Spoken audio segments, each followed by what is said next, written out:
The morning was filled with concern as Diana had gathered us into the war room urgently. Apparently, she had found a way to expel the spirit from my body. Thank goodness. Are you sure this will work? Indeed, this ritual is highly dangerous, but it should permanently sever the ties the spirit has on her body. Okay. What do you need for this ritual? Is there a way to make it not as dangerous? I've already looked into finding a safer method. The price for it is sadly too high to justify. What is the price, then? Yeah, that's what I was wondering. Let me deal with it when it comes. For now, we must prepare. Training today will be unnecessary. We need to prepare everything, and it will take a good majority of the day. The day? Indeed. However, once the spirit is severed, we can trap it and see why it was so keen on attaching itself to you. It's strange.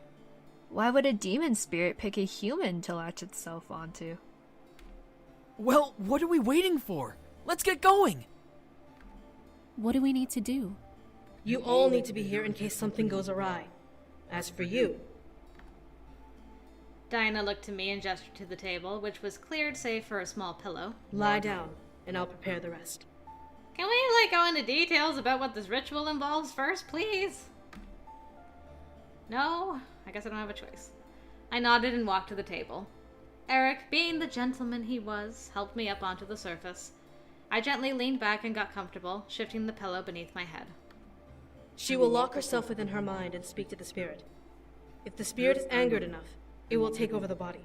Basically, we're going to force the spirit to gain complete control of her body. What now? I instantly sat up as everyone else turned towards Diana in shock. And why would we want that?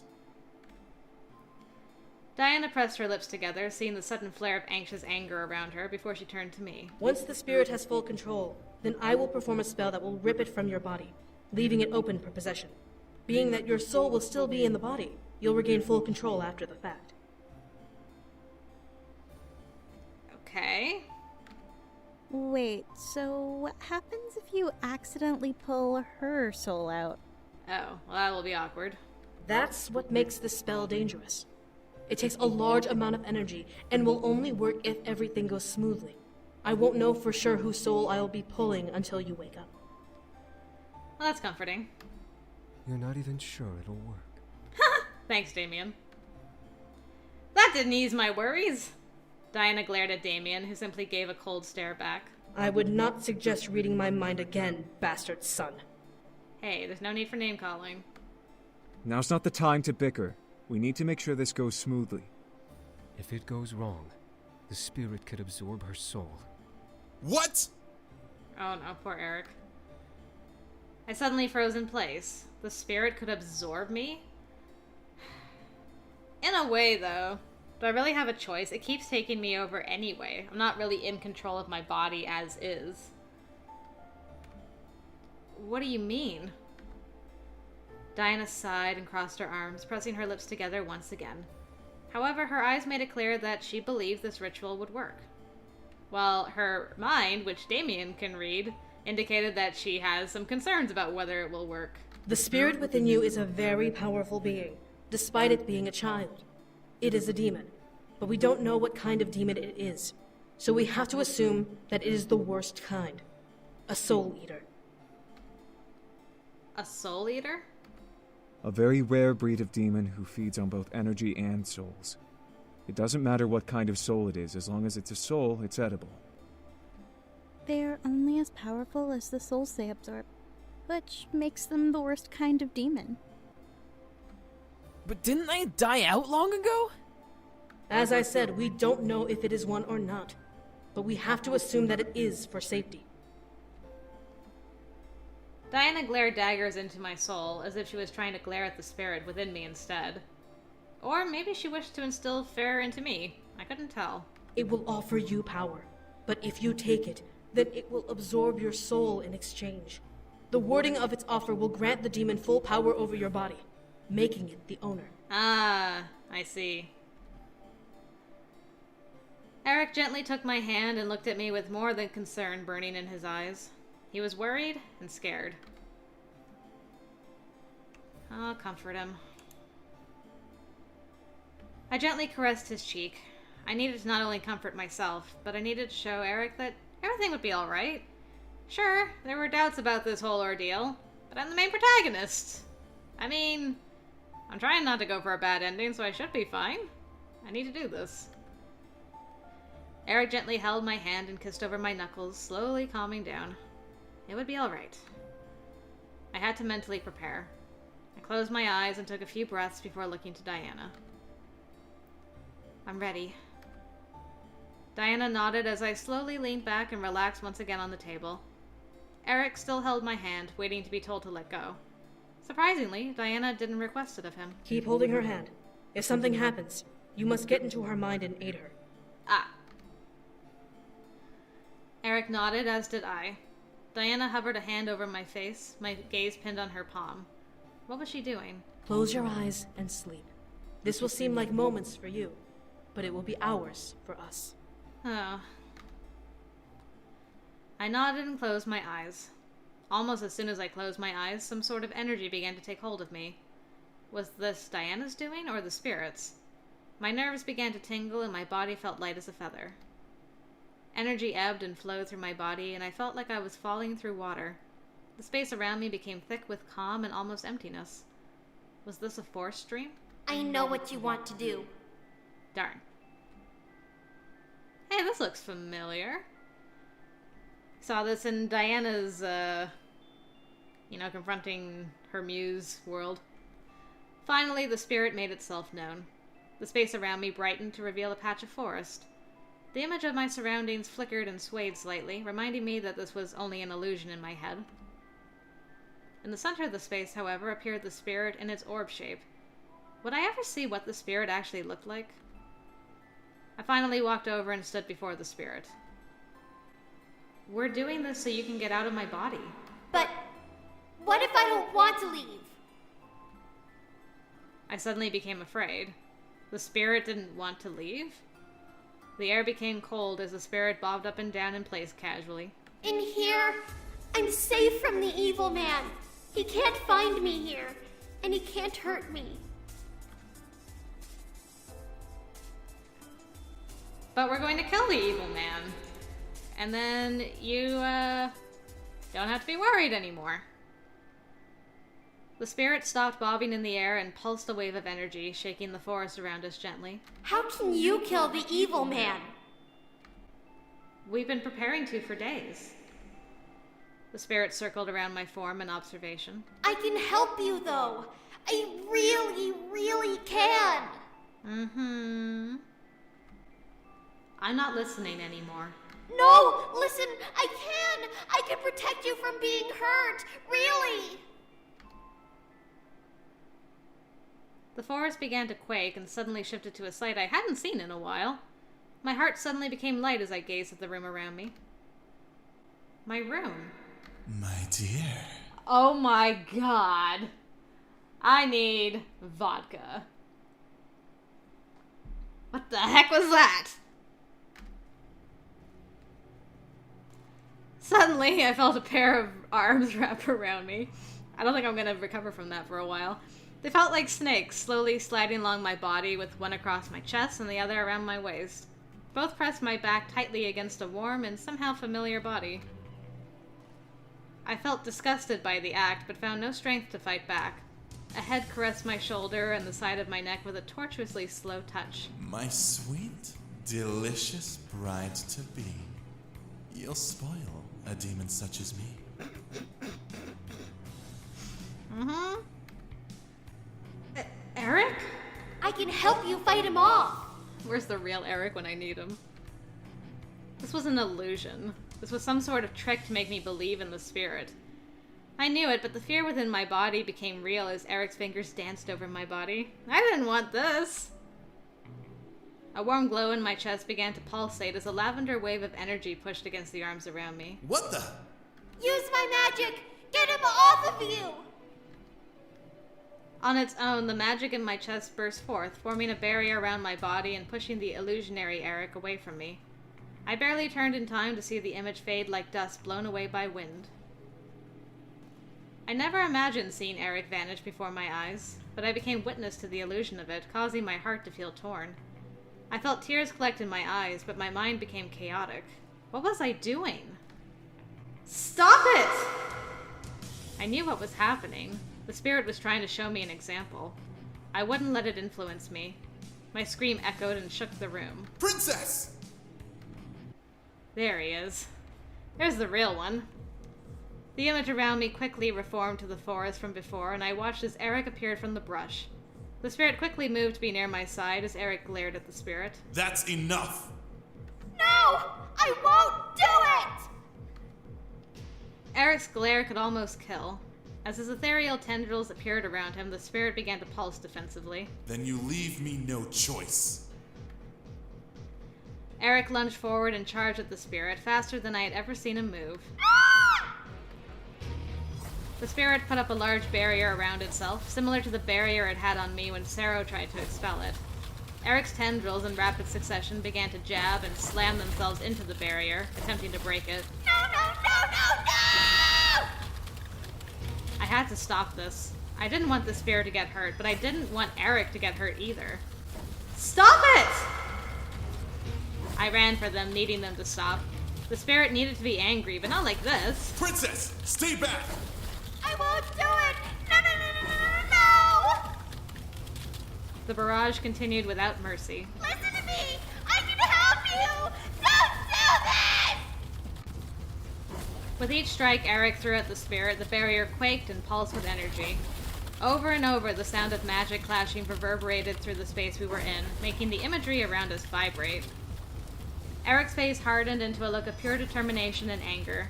He truly wished to help me and protect me. But the spirit was still a child. What was I going to do? We had to make it take control. I'm gonna help out! It wouldn't give up, so I had to aggravate it as well. If making it angry would make it take control, then this was what I had to do. Gonna betray you. Sorry. I charged forward. I slammed a fist into the barrier, feeling a hot burn against my skin. However, I knew that I wasn't truly injured. The spirit wouldn't dare hurt me like that. What are you doing? I'm sorry!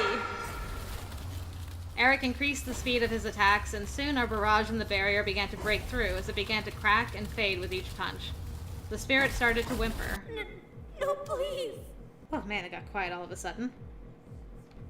My heart felt like whimpering as well, but enough was enough. I had to fix this. With a final attack, Erik and I landed a blow together, smashing through the barrier and impacting the spirit. To my surprise, the attack landed against what felt like a glass orb. That scream, though. As the final blow made impact with the spirit, a rush of bright light engulfed the area. As it did, I felt my form spasm and flicker caused me to look down at my hands. Through the blinding light, I could see them trembling as they slowly began to turn transparent. What the? I looked up to see Erik rushing for me, panic written all over his face. What was happening? I began to run for him as his body began to glow a deep red and purple color. Erik! Within seconds, Erik reached me and wrapped his arms firmly around me, surrounding us both in a red glow. I felt safe, and the transparency in my hands faded away. I've got you! Don't let go of me! I nodded and gripped Erik tightly, feeling something try to pull me away. I shut my eyes, focusing on staying close to Erik. Digging my nails into his vest and shirt, I pulled myself against Erik's chest. My breath felt as if it were trying to escape from my lungs, but Erik gently moved a hand to tilt my head and covered my mouth with his.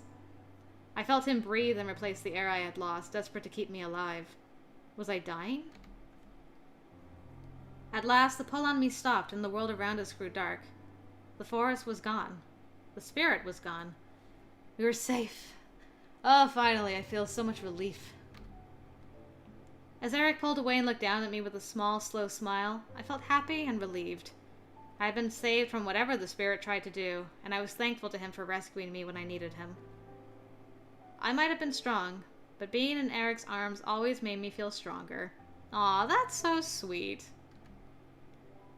Erik and I collapsed into each other, closing our eyes and escaping the depths of my mind at last. I wanted to rest a while longer. I felt my body slowly come back to life as I awakened, as if from a dream. My eyes were blinded by the light of the room, but slowly adjusted so that I could see everyone staring at me in relief. She did it. They did. Oh my stars and garters. Twyla, are you like 90? Oh my stars and garters. So funny. I slowly sat up, rubbing my head and looking around. From everyone's faces, no one had rested. How long had we been out? As I thought of Erik, I looked to my side to see him slowly rising from his sleep as well, still holding my hand. I smiled, remembering how he had sat by my bedside the day Diana came for him. Oh yeah, that's right.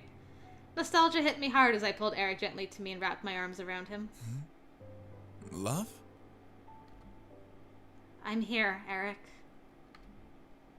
My heart felt like singing 1,000 songs. This was all too amazing, and I was as joyful as could be. There was no hint of the spirit left within my body, and I could tell that everything was all right now. I was free to show Erik how much I loved him. Kinda curious what ended up happening with the spirit, though. As sweet as all this is. Erik wrapped his arms around me and buried his face in my neck, relieved as well. I'm so happy. Me too. I ignored the giggles and sighs around us. All I cared about was Erik in that moment. Diana, however, wasn't so subtle in wanting to interrupt our moment. Erik and I looked over at Diana, seeing her exhausted expression. From her eyes, I could tell she had spent a lot of energy, and I was responsible for that. Glad to see that it worked, and that you two are okay. Now, if you'll excuse me, I must rest. That's fair. Diana said nothing more as she turned to leave the room. I stopped her. Diana. Thank you. Thank you so much. You're welcome. With that, Diana and the other rebel leaders left the room, leaving the Incubi and their wives with us. Still, we should take some time to do some last-minute training and preparations before heading to bed. We leave first thing in the morning. Oh boy. Everyone nodded in agreement.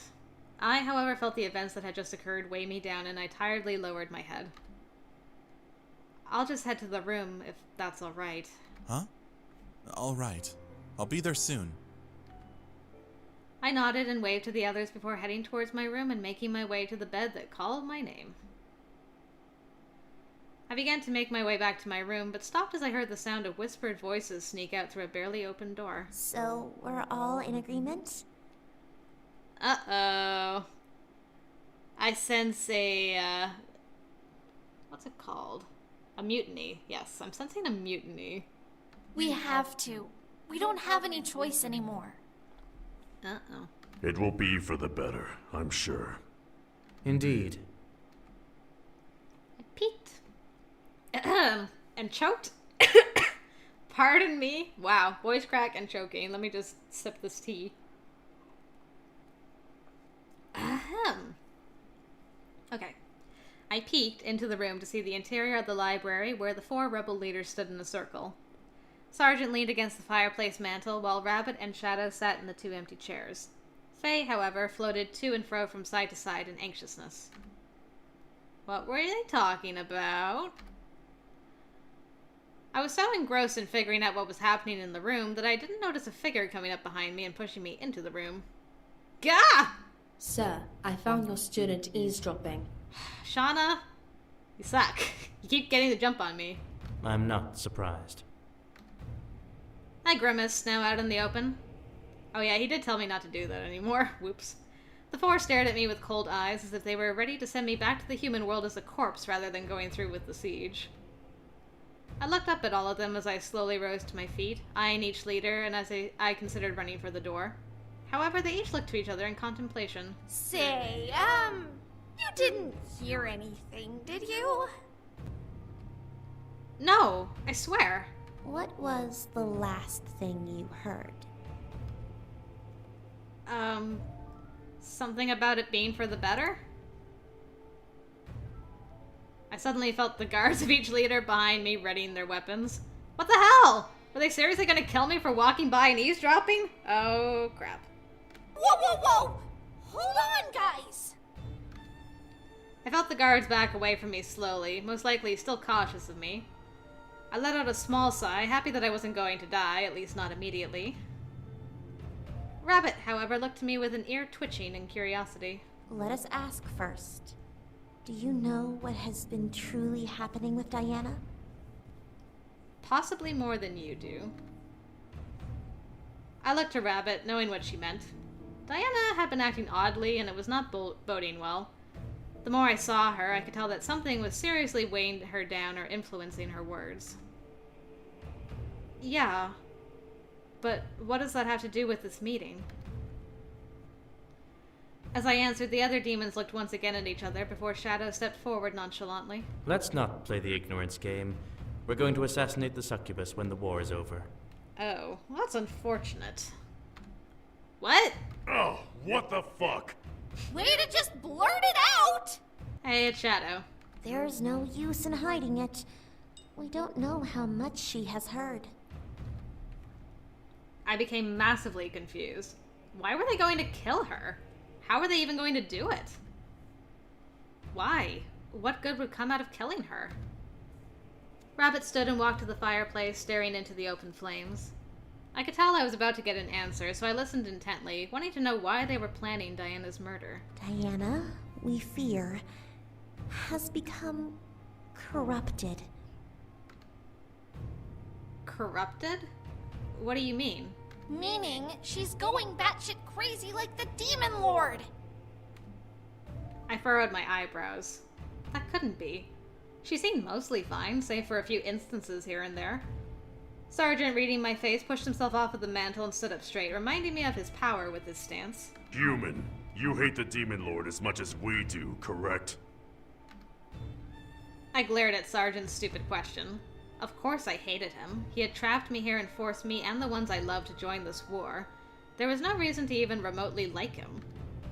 At my glare, Faye swooped in between me and Sergeant, waving their arms frantically. Listen, we're not trying to make you mad, but... well... This is ridiculous. Shadow stood from his seat, now clearly irritated, and stepped towards me. The succubus has gone mad, and if we don't end her life before she takes the throne, then she will become as mad as the Demon Lord. There is no saving her. Understand? Oh, come on, Shadow! Seriously? No, this is beyond unnecessary. All three of you are complicating the matter when all that needs to be stated is the truth. But how can that be? How is Diana mad like the Demon Lord? None of this made sense. Diana seemed mostly right in her head. However, she was strong enough to lead an army and help me survive until now. She even aided the Incubi. These weren't the actions of a madwoman. Shadow rolled his eyes and went back to his seat as Faye put their hands behind their back, swaying a bit in the air. Well, here's the thing. Here in the demon world, emotions and stuff can be uber powerful.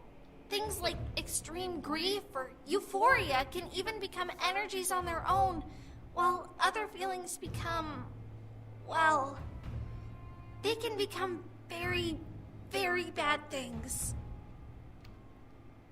Like madness? Yeah. Madness is more than just a head-mind thingy. Here in this world, it's like a leech or a virus. When a demon catches it, madness just grows and grows until it consumes them, like it did with the Demon Lord. Taking the new information in, I looked to the floor, thinking of the Demon Lord and how psychotic he was said to have become. He waged wars and apparently enjoyed burning down kingdoms and slaughtering the innocent. If that was how far madness would take a demon, then I feared for anyone who was capable of falling into it. You can become mad in multiple ways. By being born mad, or being infected by it. Diana has fought the Demon Lord head on multiple times during the past 10 years. It was inevitable that she would catch the affliction. She just got a muse haunting her. You can catch madness? How is that possible? We don't know, but this wouldn't be the first time someone who used to be sane went mad because they were around another crazy demon. There was an uneasiness in the room. Something told me that none of them believed that was the true cause. There's more, isn't there? Huh? I became bold. If Diana had to die, then there had to be a solid reason, and the madness excuse wasn't enough. Why were they planning it if none of them truly believed it? It's not just because she's mad, isn't it? Something else is wrong. The rebel leaders became silent, letting the tension lay in the air in plain view and giving me my answer. I was right. There was more to the story. Who are you to question our reasons? Is it fading out to my trainer now? Shadow stepped up to me and leaned close to my face. As I stared into his black eyes, I could feel the world around me grow darker. He was truly a scary being, and his cold tone made me that much more afraid of him. You're a human. You have no say in what we do here in this world. But we are not asking for your permission. My anger suddenly exploded. I was pulled into the room and being treated like dirt. I didn't appreciate it one bit, so I straightened up and got into Shadow's face. I'm not asking for yours either. I just want to know. Shadow and I continued to glare at each other before Shadow scoffed and turned away, crossing his arms. Rabbit shook her head, tapping her staff on the ground. Regardless, we can't have you remembering the conversation we had here if we are set on stopping her. I took a step back, now afraid. Were they really going to kill me? Faye sensed my fear and waved their hands wildly. I just took that as like they're gonna wipe your memory. Whoa! Hey, hold on! We're not gonna hurt you or anything! That was somewhat of a relief, but what were they going to do? As I took a breath, Shadow spoke up, catching my attention. I'm curious, human. Do you believe in the succubus? What? The other rebel leaders looked to Shadow as he placed a hand on his chin in thought and peered into my eyes. Who do you believe should rule this world? The succubus? Or one of us? Okay, I feel like I'm getting to the choice now of... I know, that you can choose who is ruling at the end. Depending on, like, trainer stories and stuff. Like, I think if I wanted to, I could throw Diana under the bus and, for instance, Shadow would probably become the leader of the demon world after the war. But I think I'm probably gonna stick with Diana for good endings. And I might just do, like, a trainer ending video after I'm done the series, just to see what happened if Shadow ruled the demon world, or Faye, or Sergeant, or whatever, as a separate little thing. Because I don't know. Diana's been here from the beginning. I don't really want her to get offed. And suddenly, I became the focal point of the entire war's resolution. Why was my opinion important? Because I thought it wasn't. I looked to the floor, trying to mull over his question, and came up with an answer. Diana had saved my life, and was doing everything to make sure I could go back to the human world as safely as possible. Still, from how she was behaving, something was indeed seriously off with her. Was she really ready to take the throne? The 4 rebel demons before me, however, were all smart and balanced each other out in some shape and form. I could tell that they could all bring peace to the world in some way, but did Diana really have to be eliminated for that to happen? I felt like I was standing on a precipice. I knew that if I sided with Diana, then she would eventually be eliminated by these 4 unless she found out beforehand. I could warn her, but what if these demons erased my memories or threatened my life? I was balancing on the edge of a knife and had to pick a direction to fall. So I saved myself. I closed my eyes and answered Shadow's question. I believe in Diana. Diana had done so much for us, for me. There was no way I could betray her. Not on these good endings. The 4 in the room stared at me, taking in my reply. What does a human know? Well, we did ask. You did ask. You can take my opinion for what it's worth. Enough. We need to continue this another time. For now... Rabbit lowered her staff and pointed the tip at me, causing me to step back in fear. Et ex memoria de hot loca mentem. All at once I felt my knees. I read too far down. I felt my head completely fill with white noise, causing me to grip my head and fall to my knees in pain. Gah! I shut my eyes and felt the world spin around me before I relaxed as silence overtook my senses. My body floated for a bit in an empty void before softly landing on a surface, causing me to open my eyes and look around. Huh? What happened? I was in the hallway on the floor. How did I get there? I was on my way to my room. Weird. I stood up, brushed myself off, and looked around, hoping that no one saw me snoozing on the floor. When I noted that the coast was clear, I quickly continued on my way to my room. I must have been more tired than I thought. What a busy day. Ah, this music again. And it's the night before the big battle, so I assume this is the last fun time opportunity probably that's gonna come upon us, so I've got water ready. I'll be fine. Get through this. I finally reached my room and let my body fall onto the bed. I let out a sigh of utter pleasure as I felt the cloud-like bed cradle my body on its surface. I was beyond happy. To think this insanity had started with a spirit haunting my body was mind-blowing. How was that even possible? No one would ever believe that, but it happened to me of all people. Then I was kidnapped and taken to the demon world by the demon lord, trapped here unless he or I died. Another crazy, improbable event that managed to happen. This entire week had become a wild roller coaster ride of excitement that I would have never expected. I guess excitement is one word for it. Still, there was joy to be found in adventure, and my curiosity thanked destiny for letting me experience it. Now all I wanted to do was to get home and marry the man I loved. As Erik finally entered the room at last, I smiled and sat up tiredly. Erik chuckled before sitting beside me and wrapping his arms around me. Are you all right, princess? Yeah, just tired. We held each other, locked in silence and unable to say anything more. We let the situation we had just gone through sink in, relieved that we were going to be happy from now on together. All we could do in the moment was hold each other and listen to our synchronized heartbeats. As the thought of tomorrow danced in my head, I began to grow fearful. Was I ready to go into battle? Was Erik? Or any of us for that matter? We were about to walk into the final clash of a world war. Would we survive? Would I live to remain with Erik and feel his embrace again? Tomorrow brought too many questions to think about, and I became frustrated and scared. Here we go, everybody! I needed to hold him and treat the night like it was our last. Tomorrow was unpredictable, but tonight was guaranteed. Aww. Holding hands. He looks so sad. Dear oh dear.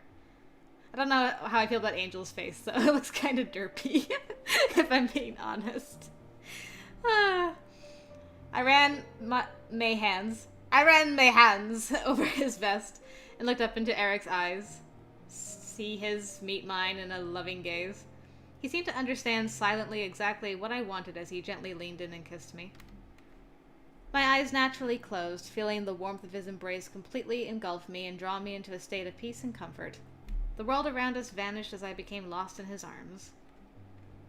My fingers danced over each button of his shirt and released them as our kiss slowly deepened, revealing his bare chest and letting me feel the heat of his skin beneath my fingertips. His touches were gentle, sweet over my own clothes. The mutual need between us was as fluffy as a fairy tale, and, with nothing to hold me back anymore, we would drift into a blissful euphoria in each other's arms before the battle for my freedom began. It was moments like this where I felt Erik's unwavering devotion to make me feel pampered, pleasured, and all around blessed with his touches, his kiss, his breath against my skin. Sorry, there's so many grammatical and spelling errors in this route. It just boggles my mind. It completely takes me out all the time.